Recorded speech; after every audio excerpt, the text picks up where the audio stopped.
ito na yung part 2, guys. Hina kasi ng boses ko, baka marinig kami ni putang ina.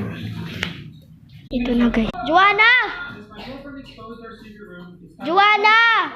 Pakiabot ng charger ko dyan sa kwarto. Joanna! Joanna! Ang ginagawa mo dyan? Ikaw na ako yung sigaw dito eh.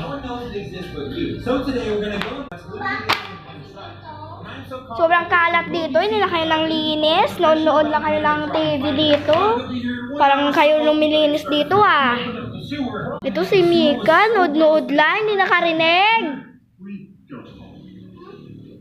Hotdog. Grabe na kayo. Hindi na kayo matiis dito sa bahay na ito. Nood-nood lang kayo ng sine. Grabe na talaga sila. Abangan niyo yung part 3, guys. Sobrang ano kasi.